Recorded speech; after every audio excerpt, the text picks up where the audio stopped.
সবাই কেমন আছো? তো আমি আজকে চললাম কানকি ধামে।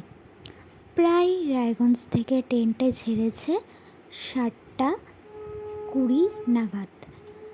তো পৌঁছিয়েছি, দেখো প্রায় 10টা বাজে। আমরা নেমে গেছি কানকি, এবার ধামে যাব।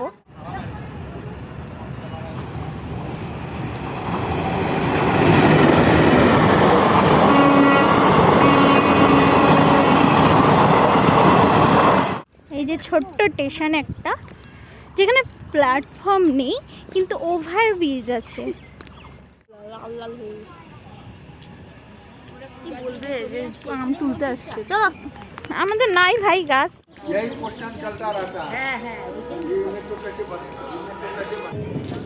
টোটো করে নিলাম সবাই মিলে 10 টাকা দিয়ে।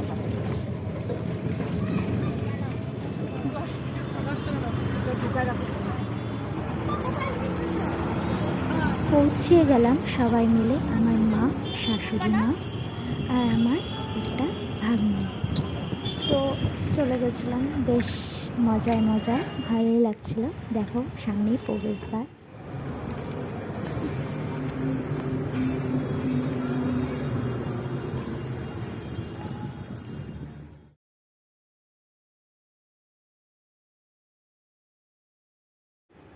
ঢুকে গেলাম মেন গেটে। তো খুব সুন্দর হাওয়া দিচ্ছিল সেখানে, জায়গাটা মনোরম পরিবেশ ছিল। তবে একটু রোদ ছিল বটে, কিন্তু তাও আমরা মজা করেছি।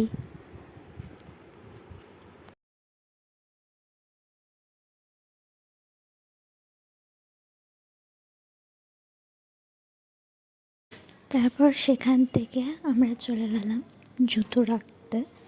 সেখানে একটা জুতো রাখার ব্যবস্থাও ছিল। তো দেখে নাও কী করে জুতোটা রাখলাম।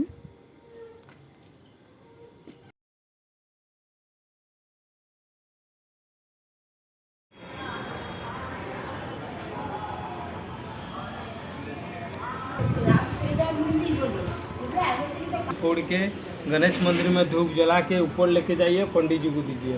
पूजा होने के बाद डाला लेके आइए, मैं पन्नी में पैक करके प्रसाद दूंगा, डाला रखूंगा।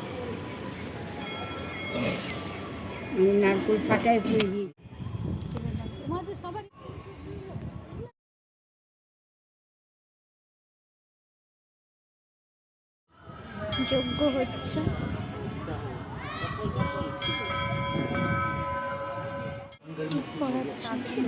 মন্দিরটা দেখলেই যেন মন ভরে যায়। সেই মন্দিরে আমরা পুজো দিতে চলে গেলাম সবাই মিলে। দেখো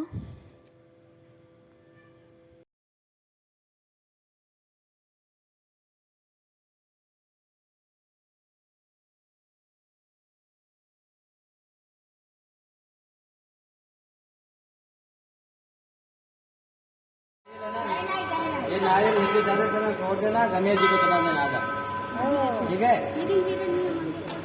फोटोग्राफी आप ऐसे मत करो, फोटोग्राफी आगे जाके कीजिए। আচ্ছা, সে তো করবেই। ও বললাম যে আমি বললাম যে আমার ছেলের নামে দিতে হবে, ছেলে তোর নামে। তুমি তো তুলবে না, ছেলে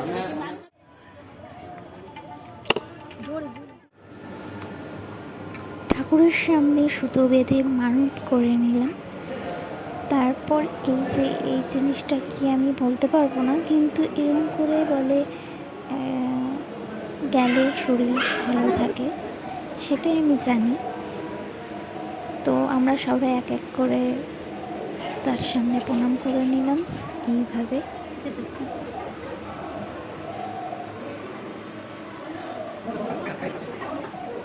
পুজো দিয়ে তারপর সবাই মিলে একটু বসে ঠাকুরের সামনে বেশ ভালোই লাগছিল।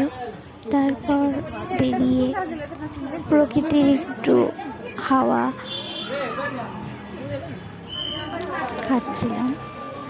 তারপর ওখানে বসে বসে আমরা ছোলা, মুড়ি, চানাচুর খেয়ে বাইরে এসে আমরা একটু আখের লস্যি খেয়ে নিলাম।